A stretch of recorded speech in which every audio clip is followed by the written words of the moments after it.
we're very happy to have you with us, and we know your time is very valuable, and so we're going to try to give you as many great tips and best practices that you can take with you and start implementing in your communication center as early as tomorrow. So before we get started, just to avoid any accidental interruptions, everyone is on mute. So just a little bit about the best practices forum that we put together in the last couple of years here, and we'll be continuing next year. In 2013, we visited 5 cities across the country, and in 2014, this past year, we visited 6 more cities, and all the way from the Northwest down to the Southeast and throughout the country, and just have been gathering a lot of really great best practices. If you haven't been to one of these events, it's a super interactive forum where we share what we've learned from all of you, and then we have a lot of interactive dialogue, town hall type of discussion about all things that are important to you. So this is a way to kind of supplement some of the annual conferences that you may have attended. It's kind of a nice way to network and meet other people or catch up with people who you don't always see throughout the year as well.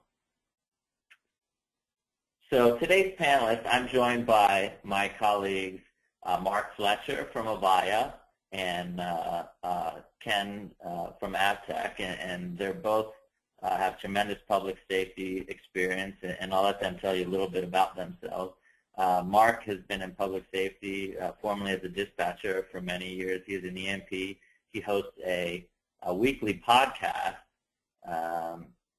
on the Avaya Network, APN, Avaya Podcast Network, and where he does a lot of great interviews of various agencies, and he's involved in many different, APCO and NINA committees as well, and I'll let him tell you a little bit more about that. And Ken was actually he worked in law enforcement right near where I live. I'm from New Hampshire, just south of Manchester, and he was actually in law enforcement in Salem, New Hampshire, and now resides by the AvTech headquarters in South Carolina.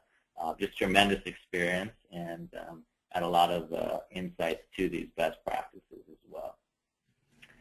So the top challenges facing PSAPs today, what we typically do is we start out the day with a whiteboard, and we go around the room, everyone introduces themselves, and we say, what are your top challenges? At the end of the day, if we can brainstorm and we can try to solve those top challenges, what are the things that keep you up at night? And everyone has to kind of come up with 1 or 2 things. And these are the main things that come up over and over, right? So, hiring is a key issue. Retention is a big one. We need to hire better, faster, smarter. That seems to be, a constant theme. And then transitioning to next generation 911, which we'll all touch upon today, as it is really going to, if it hasn't already affected your agency, it will be very soon. And it's not just text messaging. Everyone thinks NG911 is text messaging. There's a lot of different forms of media, a lot of different forms of data. The IP network, which allows for streamlining a lot of communications, not only within your center, but within centers regionally and even internationally at some point. So we'll touch upon how to make that effective transition. Doing more with less, right? So sometimes budgets are tight. Oftentimes, right, we're being asked to do more with the same amount of resources or less resources. So how do we automate a lot of the manual tasks, right? So if you think about the day-to-day tasks that happen within your PSAP, there's definitely things that have already been automated, but there's still a lot of manual tasks that are taking up a lot of time and resources. And then interoperability is key to that, right? Making sure that's what helps allow for a lot of that automation. If the systems are interoperable together, you get a lot of those benefits. So quality and training is super hot right now. For those of you that aren't aware yet, APCO and ENA have been working on a standards draft for quality assurance and quality improvement, and that draft is just in the final stages of completion, and we'll get into more detail. But it's even more critical as we transition to next generation 911, in that we're going to be handling new forms of media, video as well, which is will be a dramatic shift in how we handle situations if we're seeing video along with that. Text messaging, all of this new technologies, this new change requires that we maintain a consistent quality, consistent experience for the caller, and we're going to be dealing with a lot. So just reviewing calls and making sure that people are understanding the way the new technologies and everything is working, the new procedures, is going to be important.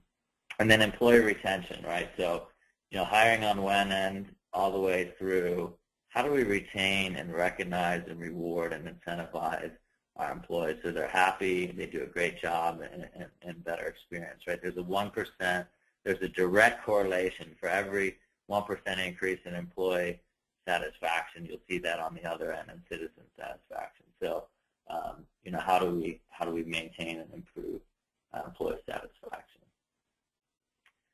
So the first tip before I turn it over to Mark is, this is a great one from Richmond 911 in Virginia, and they were faced with similar challenges to what you might be faced with in bringing in candidates quickly enough to fill all the necessary positions that they were looking for. And so what they came up with, and through trial and error, they came up with this great all-in-one day hiring blitz that they do at their nearby police academy, where they have kind of the full gamut of what someone would normally go through in 6 weeks to 3 months. They do all in one day. So they have an orientation session, then they use Critical for computerized for the pre-employment test. The candidates have to go through 9 different modules, to ensure they can multitask and manage stress and handle critical thinking. And then they do a background pre-screening questionnaire as well, so they're already starting that process. There's a suitability assessment, and then if they make it all the way through, at the end of the day, they do a panel interview, and they come away with an offer letter, just pending a few more background checks. But at that point, you've already got the candidate excited. Typically, a really good candidate that's available is off. It already has a new job within 5 to 10 days, typically. So you have to get them in, get them excited, get them quick, and then they've even streamlined the background check information as well. They people on their team within the communication center are helping with background check to streamline that process as well. So there you see the offer letter of employment, and that's just a great way to kind of take that several week or several month hiring time period down to 1 day, and then just a couple weeks for the background check. So another great thing is, so once you've got the employees hired, another good thing we're seeing is more and more organizations are using something called Tiny Pulse. We use it at VPI. It's been an incredible tool. Once a week, you just have to answer one question, and the question would be like, on a scale of 1 to 10, how happy are you? It's completely anonymous. You go in, you just answer the question, and then you can give cheers. It says, would you like to give anyone in your department cheers? And I've done that many times to many people that have helped me out in some way. And we actually do incentives within our company. Whoever gets the most cheers per quarter, gets special rewards. And we'll get into rewards later, but this is a very fantastic, low-cost way of gathering anonymous employee feedback to make sure your employees are happy. At this point, I'd like to turn it over to my colleague Mark Fletcher from Avaya, who will introduce Next Generation 911 and discuss best practices for transitioning to NG 911. Thanks, Patrick. I really appreciate it. It was a great year delivering these seminars around the country with you and Ken and everybody else that showed up. We really touched a lot of people. We had a lot of great questions that were raised by everybody out there. It was definitely an eye-opening situation. So I'm Mark Fletcher. I'm the ENP and Chief Architect for Worldwide Public Safety Solutions at Avaya. My role is to promote public safety within our product set, as well as keep after the legislative and regulatory side of the business. I'm on the NINA Institute board. I sit on the APCO Standards Development Committee, and I'm going to be, next week, I'm actually going down to Washington, where I'm going to be on the newly announced task force on optimal PSAP architecture. So a lot of great people are on that committee with me. Really looking forward to delivering all that. So the network design of 911 today is really kind of where we're stuck in a rut, and that's because it's really an analog technology, and it's based on fixed endpoints. The number one thing is that it assumes that a phone number equals a location, and the databases are built around that. And while it's a simple architecture, the locations are static, and it doesn't account for the mobility that devices have today. And we first started seeing mobility with cellular telephones, right, back in the mid-'80s. And now voice over IP came into place, and now mobility is the thing. As a manufacturer of telecommunications equipment, in an industry, we spend billions and billions and billions of dollars to make devices and phone numbers not equal a specific location. Yet that's the main premise that 911 is built around, and that creates a major problem. That's probably the number one driver, one of the number one drivers for next generation 911 services. So we go to the next slide. Really, the transition to next gen 911 is something that people get worried about, but it can happen at your own pace. The beauty behind the backbone of next generation 911 is really in its design. So you've got the ESI network, which is really the core new network that's going to replace the existing network that's out there. And you've got all of the components that are going to do the routing and all of this, and that's all built with very high reliability, availability, redundant, Ethernet links. And then you've got the world that exists out there that's in the legacy environment. And the beauty of the transition is that new PSAPs can come online and build in that new ESINet backbone. They're automatically IP connected to the new infrastructure today. So we build the network, new PSAPs coming online, get built and then connected into that. And the model actually accounts.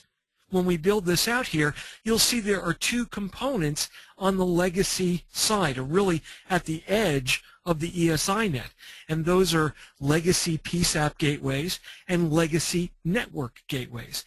And those are elements that basically connect the old infrastructure into the new infrastructure. And this is really the magic that allows you to just migrate away from the legacy environments into the new environment. So the number two tip is you got to build the ESINet.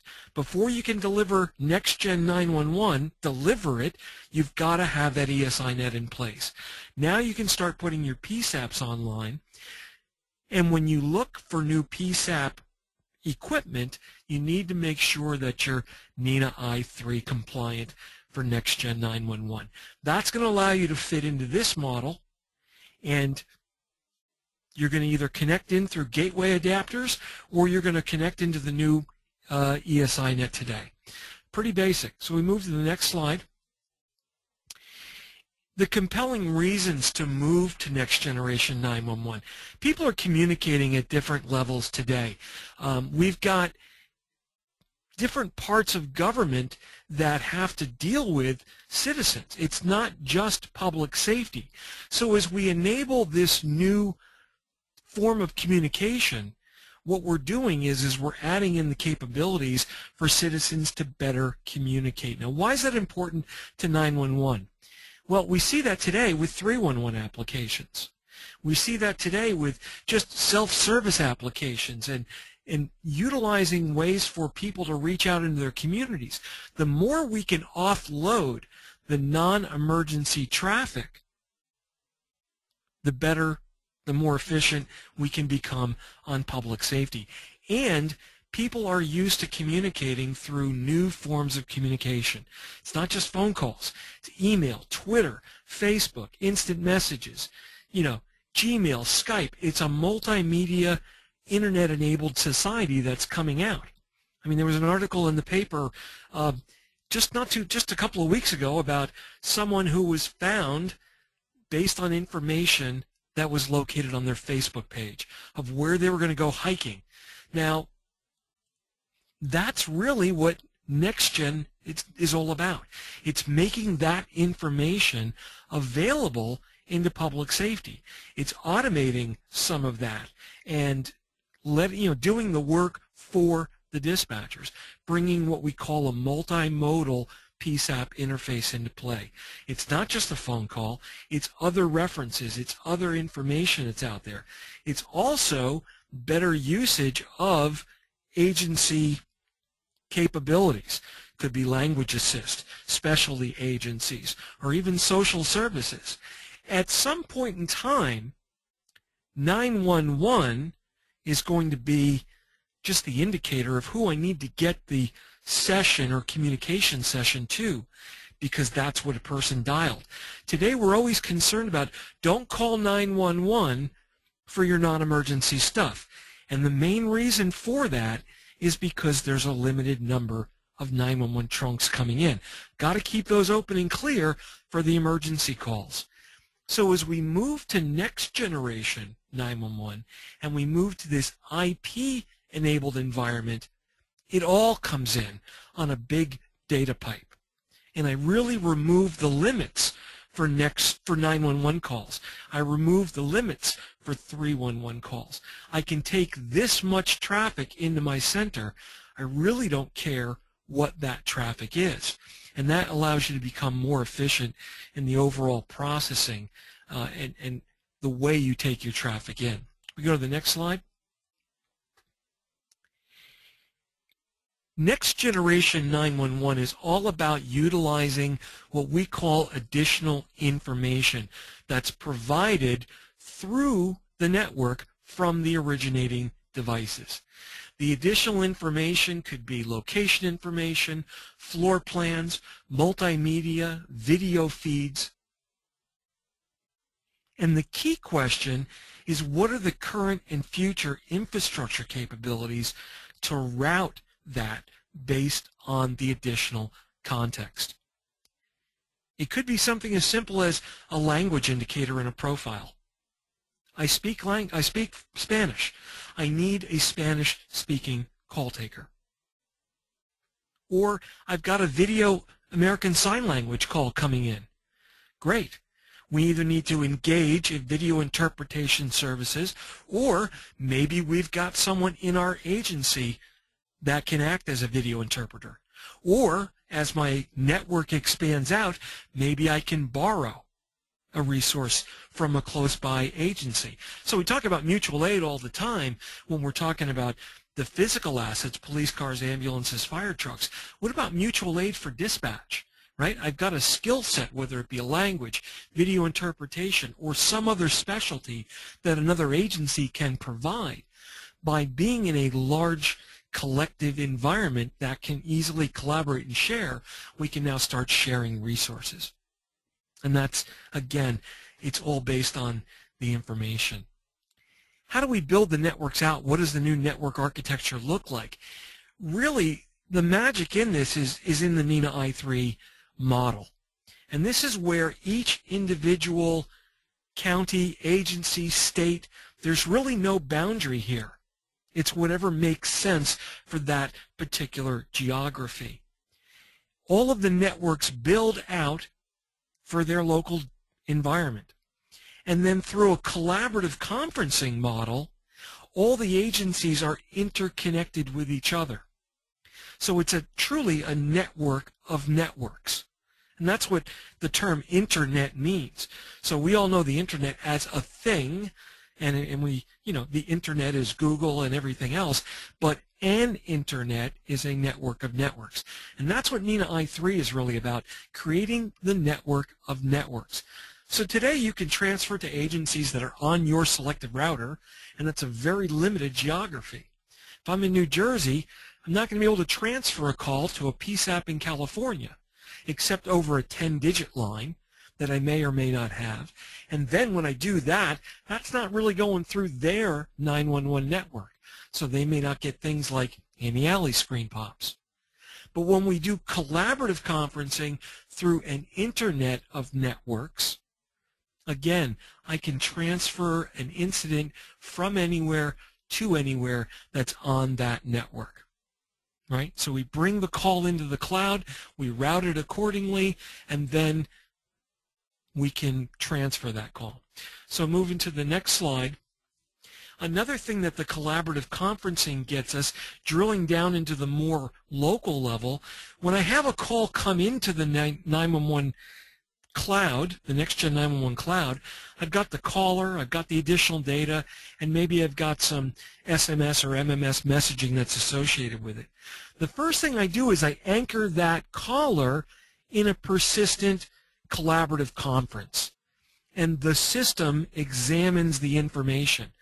What's the caller ID? What's the ANI look like? What's the location? And then I determine what call taker is most appropriate for this particular call incident. I grab that person, bring them into the conference, as well as other resources like session recording. And then if I need additional resources, which could be language line, poison control, social services, or even another agency that I'm going to hand off to, I invite them into this conference instance.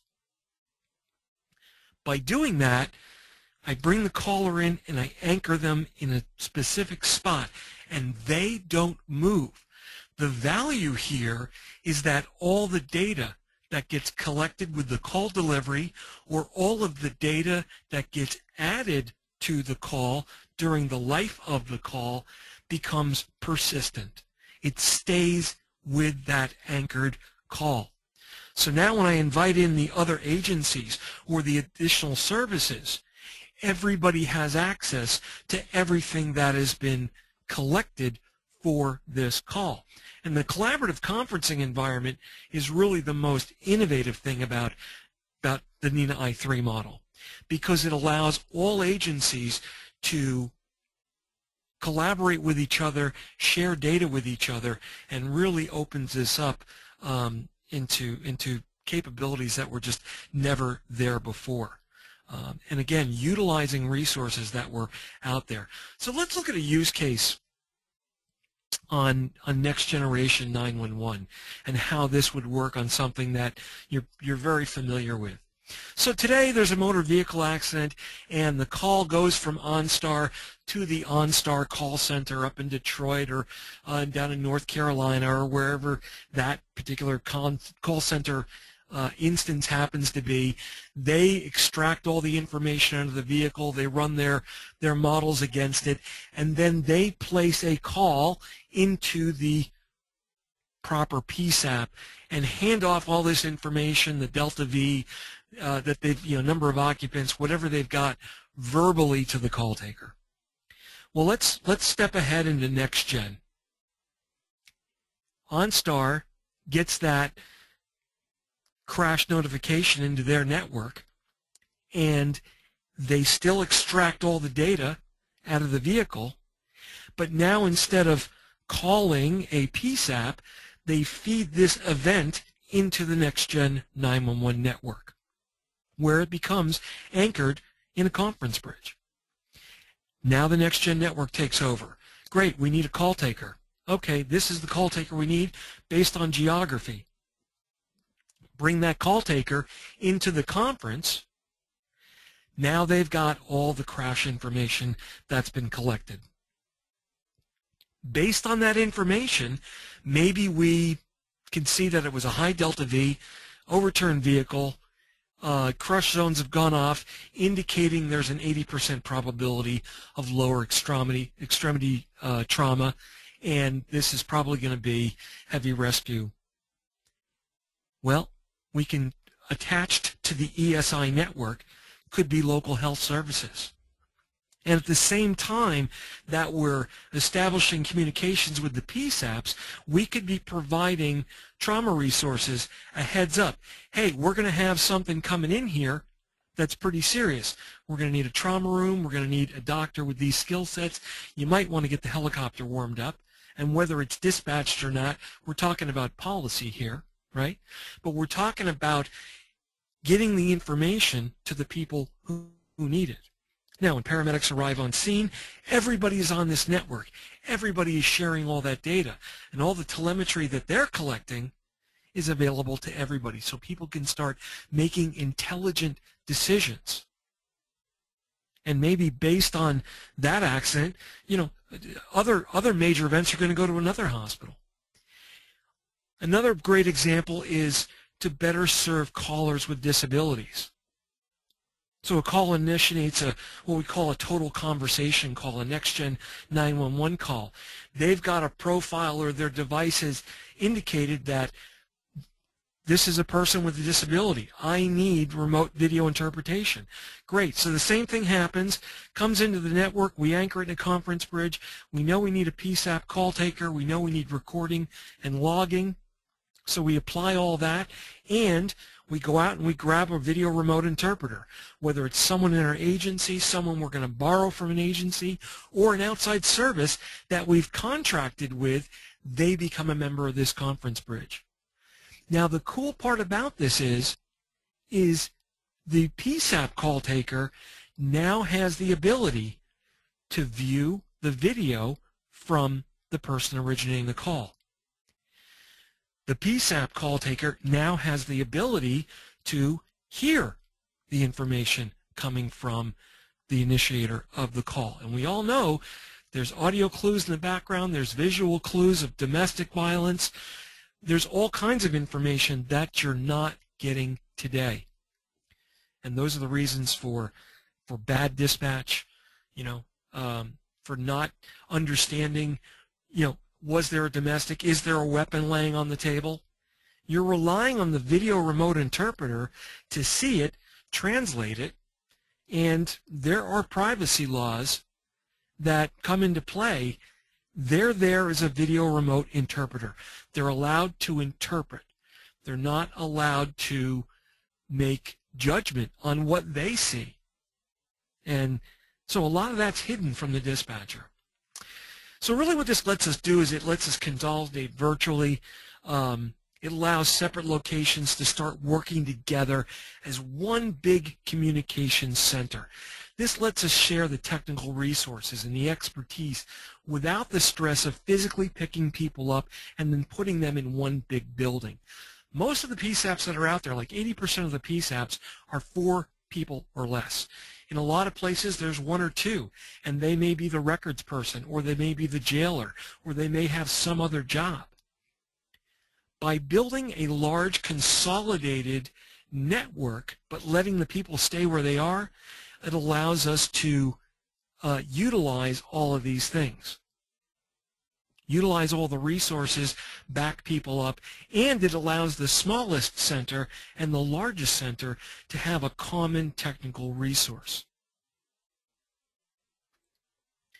The best practices around this, you have to educate the decision makers and the call takers.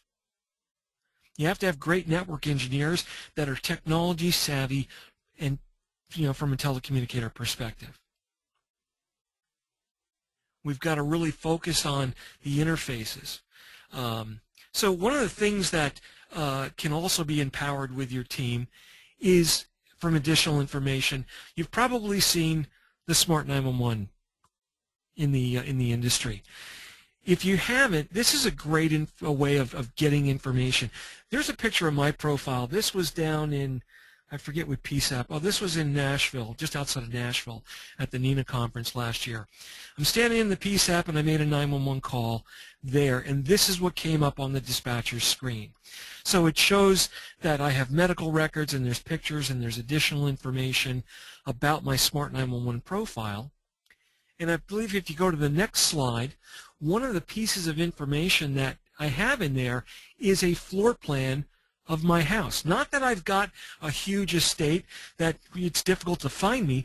The important part about this is that my remote office is in the detached garage. So if I dial 911 during the day and it goes into a Smart 911 PSAP, the important part is don't come knocking on the front door. No one's home. I'm in the office. I'm in the garage. I can also list the vehicles that should be in the driveway. This is additional data. This is happening today. This is happening in a lot of PSAPs today. So we're looking at taking this kind of information from businesses and from the public and expanding it through Smart 911 type apps, or just through contributing this information over networks as NextGen actually gets rolled out and deployed. Go to the next slide.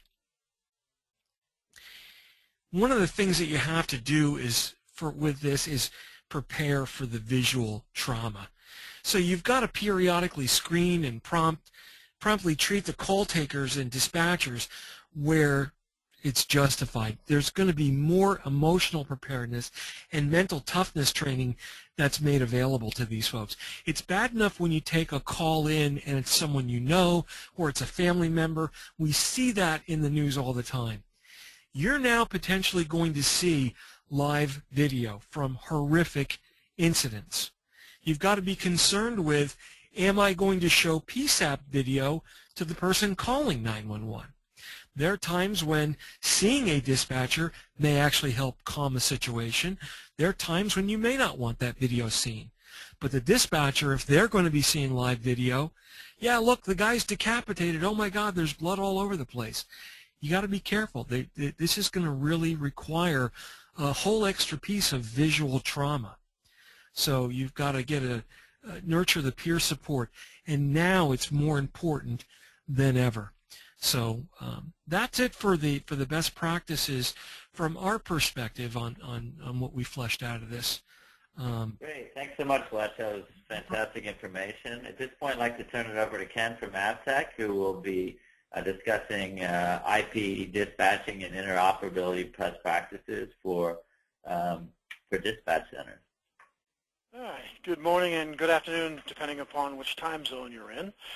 So we're going to talk about IP and dispatch consoles, dispatch communication consoles, and basically where do I have the knowledge to talk about this is, as Patrick talked about earlier, I did 20 years in law enforcement up there in New England, and back when, the simple console was a push button, change the channel manually, and things have come a long way. And so we're going to talk about the best practices of moving to IP, dispatching and interoperability. Go ahead and go to the next slide, Patrick. So why transition to IP? Well, first of all, you want to get rid of all that hardware that's in the back room. If you're still working off what they call a TDM backbone, there's a lot of hardware that is back there that has a tendency to fail, needs to be replaced. It's harder to replace. It's costly to replace. And moving to IP allows you to have a software feature base. And as you can see by the technology of today, software is enhanced greatly. The features, just on your simple cell phone, are incredible. Now think about the features that now can be found on your dispatching communication consoles. Plus it allows you to upgrade without having to change out hardware every time. If you have an upgrade for your dispatch, load new software, keep the same stuff. The other nice thing about IP is it provides a distributed system. As Fletch talked about in Internet, it's a system of systems, and it allows you to use the entire IP infrastructure of your network and your security that your company or your department and facility is built in to keep your system secure and up and running. Okay. Yep. And the other things about IP is it's fault tolerant, meaning if, like with the internet, one section goes down, or even one console goes down, you still have other consoles that are still working. There is no single point of failure. So the other part about IP is any to any at any time. So when they say endpoint, what is an endpoint? Endpoint is a radio. It's a voice over IP telephone, a SIP phone, an analog phone. It's another console.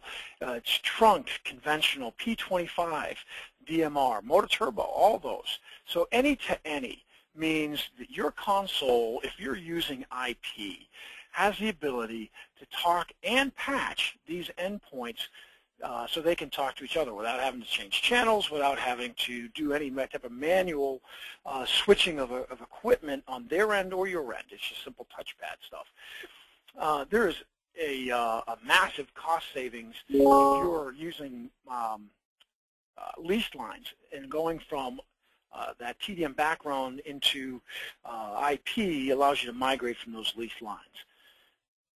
Go ahead and switch next slide. Okay, so what happens with IP is the software allows you to configure your dispatch screens. And we talked about training earlier on, and you can see as the screens progress here, they get more and more complex. And the nice thing about IP software-based dispatching is as you bring your dispatchers, your new dispatchers, into the fold, you want to train them. So you start out with simplistic screens, and then you can slowly add features and functionality as they progress through their training. So you don't overwhelm them with the screen you're currently seeing now and have them figure it out all at once. The nice thing about these screens also is if you're moving and migrating to the software, they can, the software IP dispatching can build the screens to mimic what you currently have, and then you can migrate from that as well. Okay, next slide. All right, the other thing is Fletch talked about bringing people that are geographically dispersed into those conferences. Well, you can do the same with your dispatching communication software as well. Is that you can have your fire, your EMS, your police all separated. Not only that, they can be local, they can be state, they can be county. If it's all connected via IP, you can share radio frequency channels all on a dispatcher. So if they're working on the same type of system and those systems work together, the same time, by systems working together, I mean dispatching consoles are the same, then there's the ability to share endpoints, radio frequencies, so that your local fire can talk to your state police as well as your county, or vice versa, all the way around.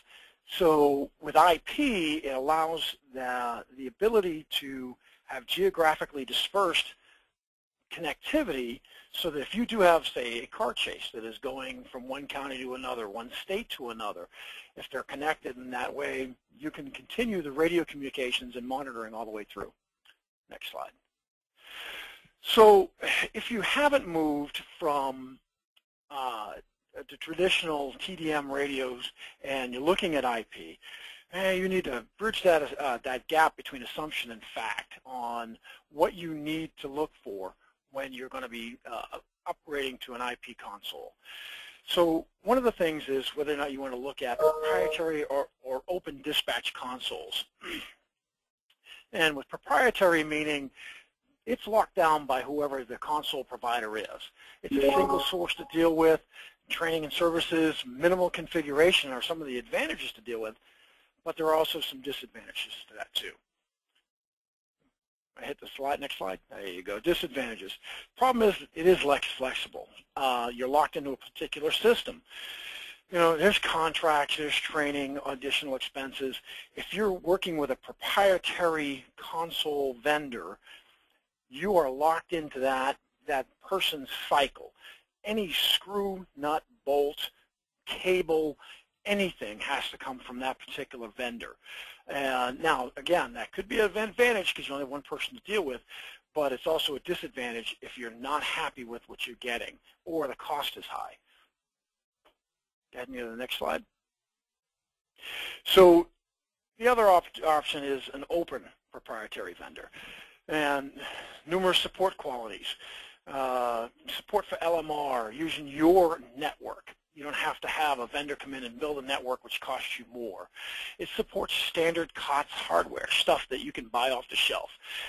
You don't have to buy it from any particular vendor. You can go best of breed. It allows lower cost. If you decide you don't want it, you can't afford best of breed because of your budget, you can look at what is the requirements that I need and what's the best price I can find. And when you have your hardware go end of life, you can easily replace that. You can get it anywhere, and you can shop around for best prices. It's been a simple fact that competition increases quality of product, training, and services. If you don't like it, go find somebody else because there's somebody out there doing it better if somebody you're dealing with isn't working out well.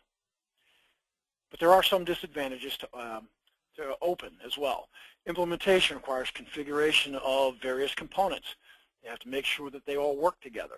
And there's coordination of multiple points of contact. So that is a disadvantage as well in the fact that you have to have different contacts for the different parts of your system. Then again, with the proprietary, if you're not happy with that one person, it does give you those options.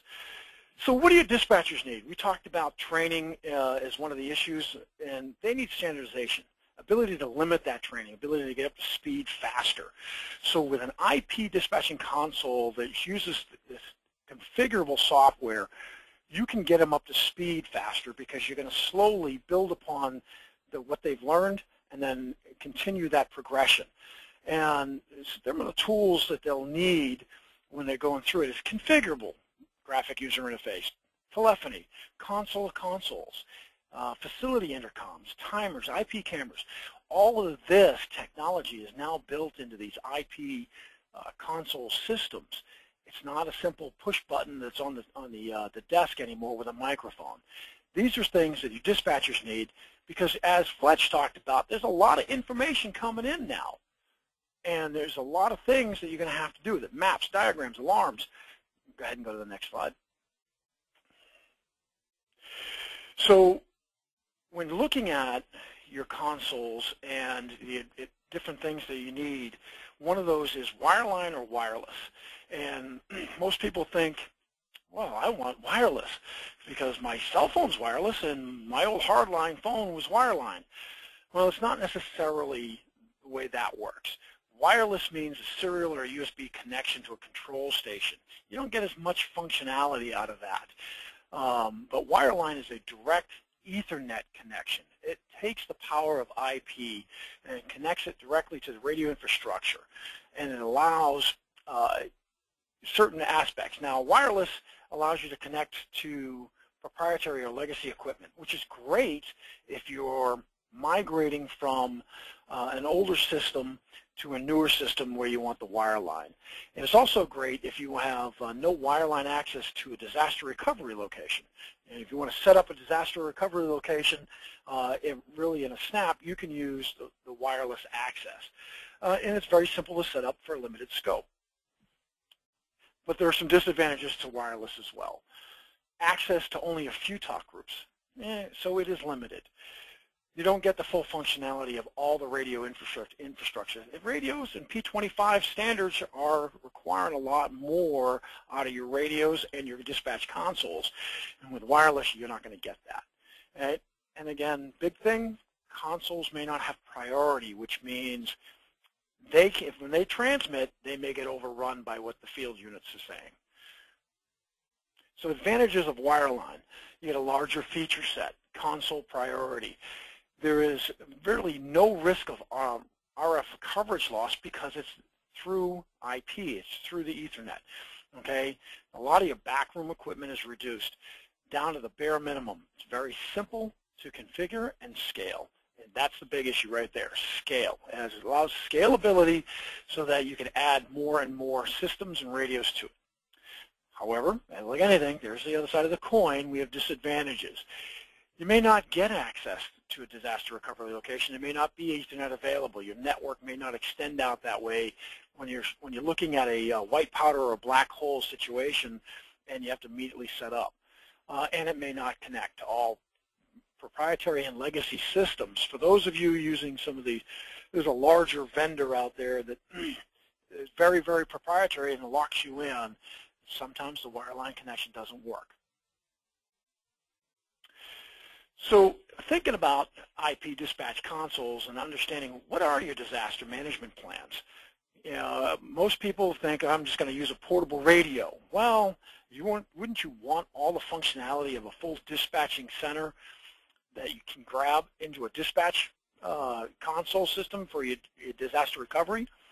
So what happens if you lose your radio infrastructure, or you can't gain access, a white powder, or you have a black hole event?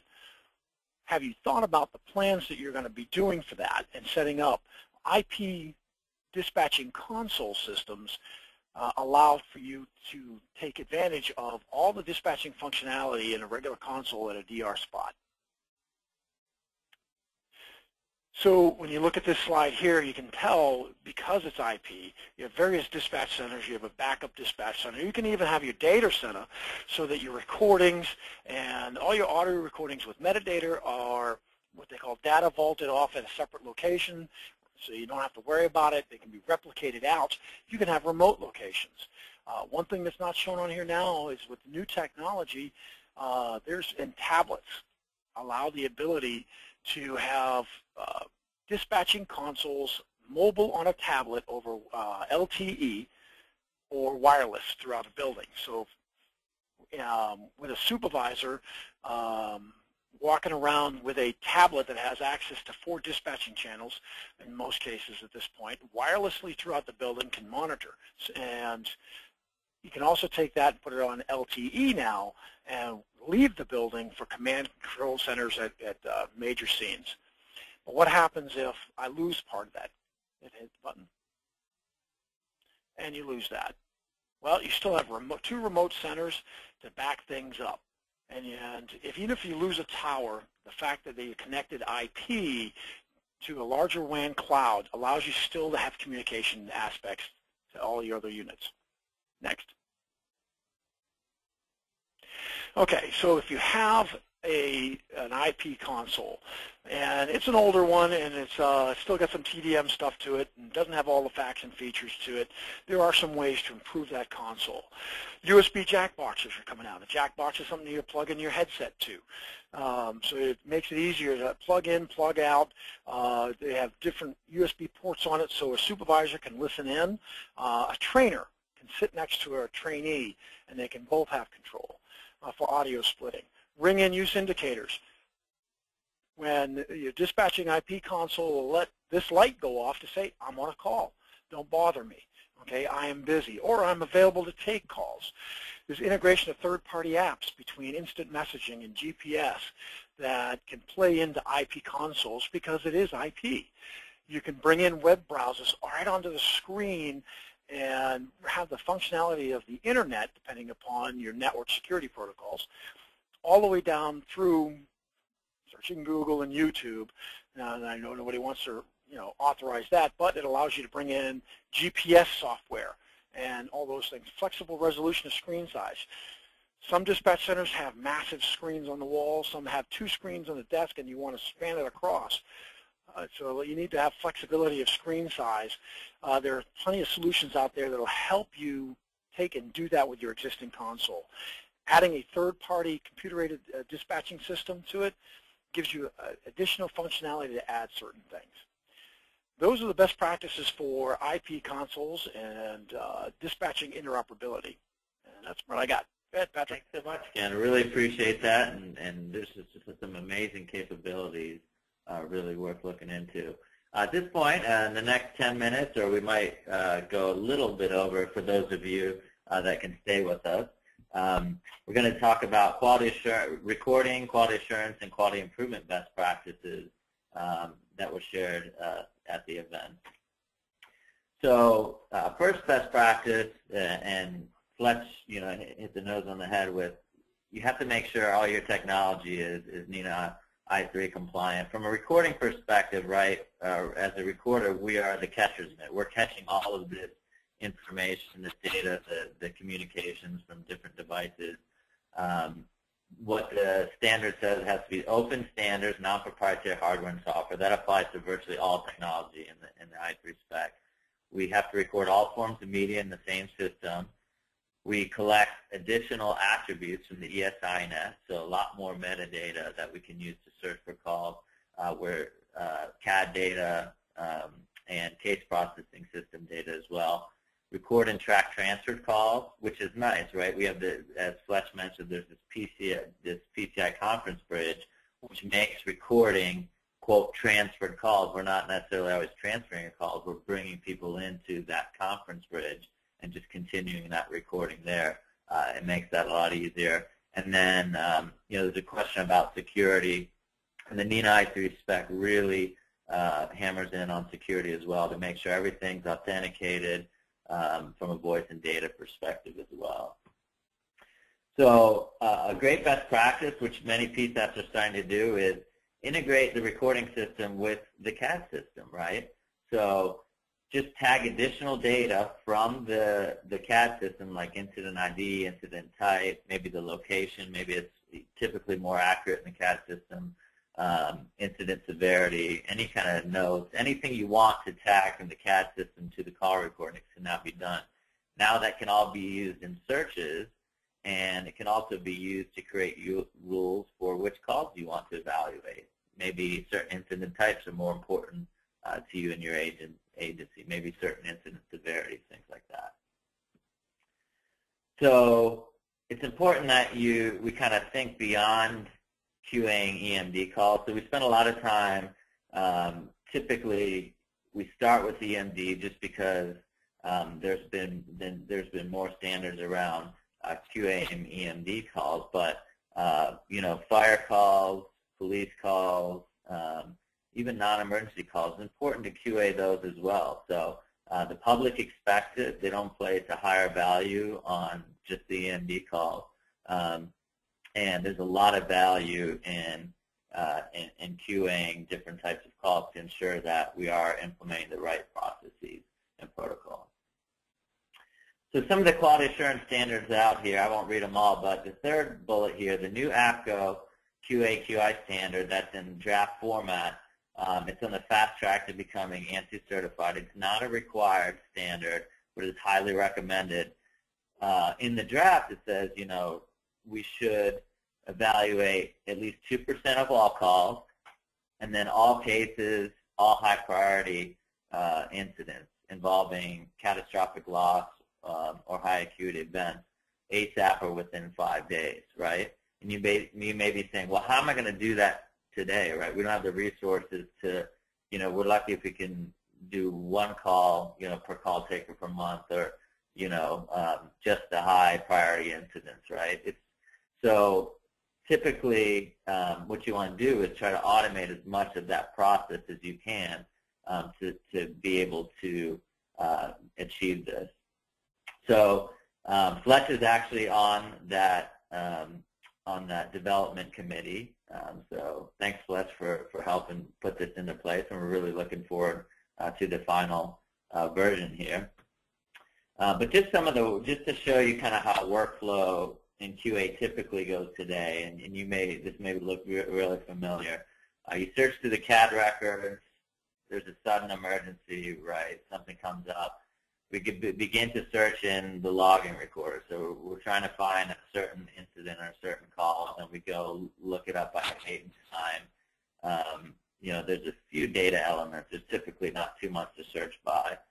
We get distracted again. We turn to search in the recorder. We burn recordings to the CD and send it to the QA team or whoever's doing QA. Then we evaluate.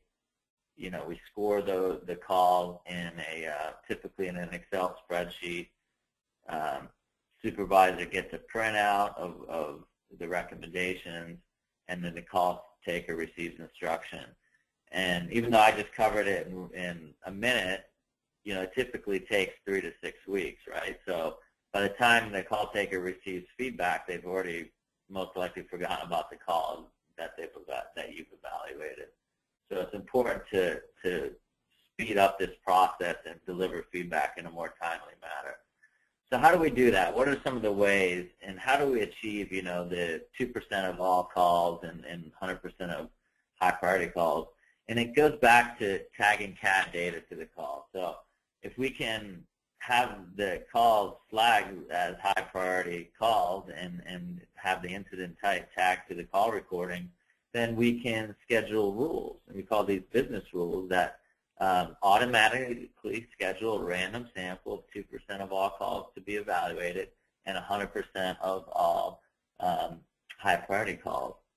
Maybe multi-alarm fires, officer-involved shooting, domestic violence. Those automatically then get assigned. You'll find typically 80 to 90% of the time wasted during QA is actually finding those calls, finding the calls that you want to evaluate, kind of hunting and pecking through the recording system. Well, you don't have to do that with the to-do list. You're automating that, and then you literally just start the evaluation. The QA form pops up along with the audio, and a lot of PSAPs are starting to record their console videos as well, so you can see what call takers are doing as they're, using the CAD and mapping systems. They'll pull that little video off onto a second monitor as they're evaluating the call, and then they'll go through the same forms. We've built in the APCO-NENA recommended forms into the tool here, and it just pops up. If it's a police case call taking call, it already knows that. You're going to get that form automatically along with the appropriate call. And that typically will double or triple your efficiency in terms of evaluating the calls. Another thing is for those of you who use Priority Dispatch, again, Priority Dispatch has a service where they actually do the QA for you. They'll do it in the evenings, and you come in the morning, and they have, the QAs kind of ready for you. They were looking for a way to also increase efficiency. So what we did is we worked closely with them, and we introduced just this play button within their Aqua software, and it's available to anyone in the new Aqua release. And typically, you just hit the play button, and the audio and the video, again, just pops up. So you don't have to go look for the call recording anymore related to that case. It's automatically linked. It's going to pop up. And this works with any recording system. It's just a tool where it records a copy of your console audio and the video. It just layers on top of any existing system and then pulls that up so you can QA and be much more effective. Then automating QA feedback to call takers is important too, right? We talked about a 3 to 6 week period is too long, right? The APCO-NENA standard that's being developed recommends, giving feedback within a week. So how do we do that, right? We have to evaluate those calls weekly and provide feedback right away. So the ability for call takers, dispatchers to give feedback and for them to be able to listen to their evaluated calls along with seeing the scores and hearing that call as soon as it's been evaluated. Another thing is, in the actual QA forms, one of the things that a lot of PSACs were requesting was the ability to add coaching or reminder methods to the actual form itself, right? You can't do that in Excel.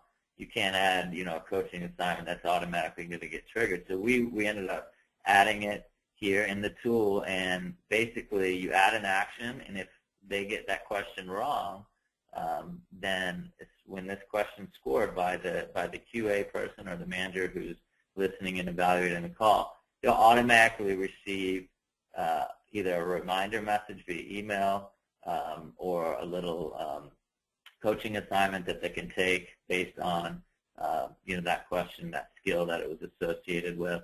And what's nice is you're able to track that they actually read the message and or took that coaching assignment. So they, if you have different people on different shifts, no matter, it basically automates that, so the supervisor doesn't always have to remember, and then you have some accountability. They can't say, well, you never told me to do that, or you never trained me on that. Yes, you did. You took this coaching, or you acknowledge that you read this message on this date at this time. So, ongoing coaching is huge. So again, automating coaching, but also just live coaching, right? We do a lot of training and formal training. This is just a study that kind of explains the value of coaching, but it's called the Hawthorne Effect. It was in a manufacturing plant in the Midwest in the early 1900s, and they basically, tested the effect of changing the environment. So they turn off the lights, productivity increase. Turn down the lights, productivity increase.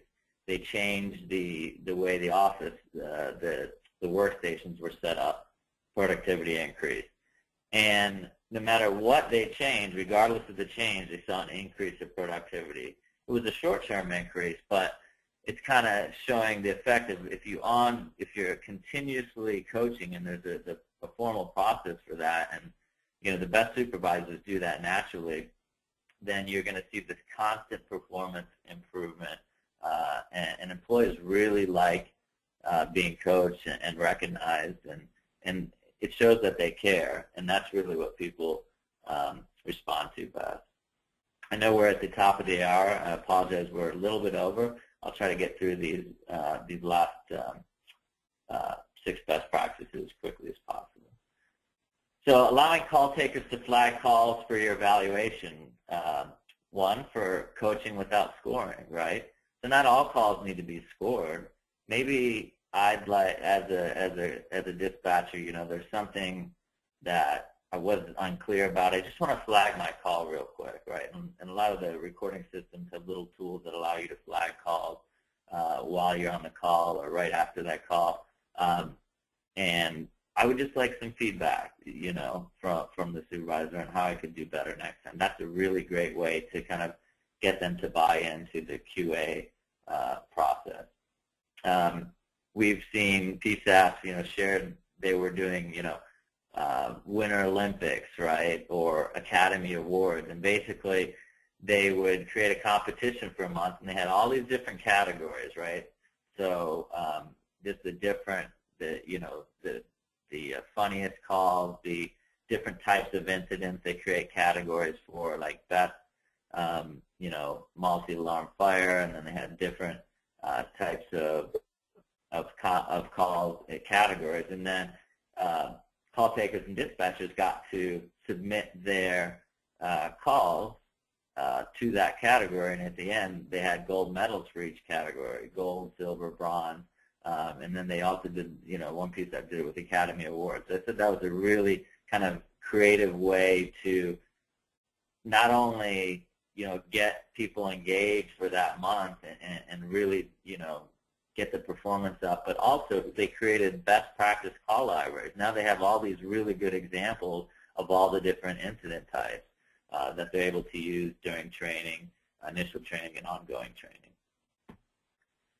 So outsourcing, I mentioned Party Dispatch has a program called National Q. They have professional quality assurance evaluators that will, in a non-biased fashion, review the calls and provide feedback to the supervisor on what needs to be coached on. We also have a partner, Replay Systems, that does a fantastic job. They have a really great team of QA analysts as well that is doing it for a lot of agencies, and they do a great job. So if you feel like you'd like some help getting started with quality assurance, or maybe you guys continue to do EMD, and maybe you want to start police and fire and have them do the police and fire to get you. They do a really great job, and it can often be a lot less expensive than having to staff those positions yourself. Taking your QA standards full circle is just, QA goes beyond just the evaluating of calls and communications, right? Use your QA standards when you're selecting candidates, right? Engage your senior call takers in the hiring process, right? And introduce candidates to the QA process early. Engaging evaluators in calibration is important to make sure all evaluators are on the same page, and involving call takers and dispatchers in that as well. So maybe you start off, more frequently, weekly, you pick a call, everyone evaluates it, and you see where you're at on each of the questions to make sure everyone's being consistent. Not that, Tom is always the easy one, and I have Mary, and she's always harder. You want to make sure everyone's on the same page. And then continue to document and reinforce QA standards through remedial training as well. Citizen surveys are becoming more and more popular and important, right? So after the actual incident is handled, send them, whether it's an email, if you're capturing emails, or send them,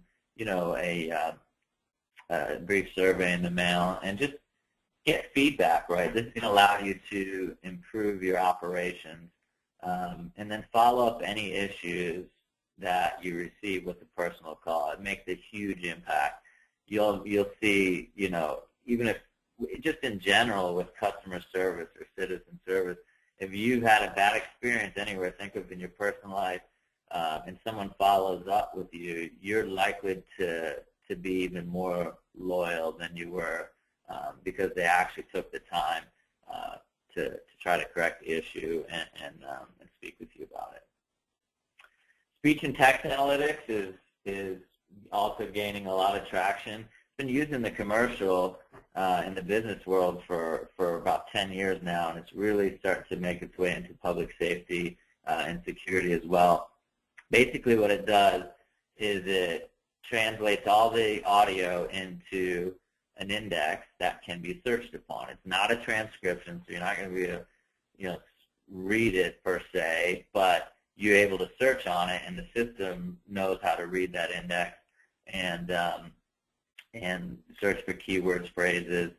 Even more popular is not just the searching of keywords and phrases, but categorizing certain types of calls and incidents. As they come in, it'll just start categorizing calls so you can see what types of calls and things are coming in.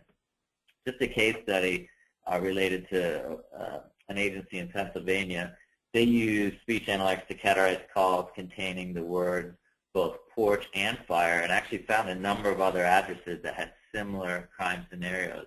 They're able to use that evidence to charge the appropriate suspects. So a really great way of using categorization and looking for other calls related to that incident.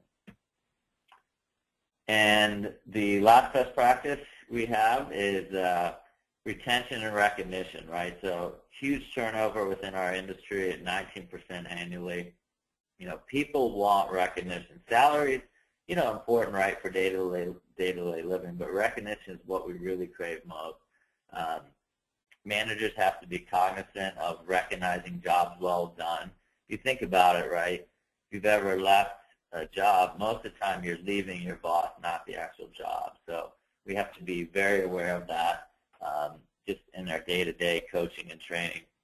Keep employees in the loop, give them the opportunity to weigh in new policies, procedures, hiring, and then rotate employees through various tasks to keep things fresh, right? We can get burnt out if we're just doing the same thing over and over.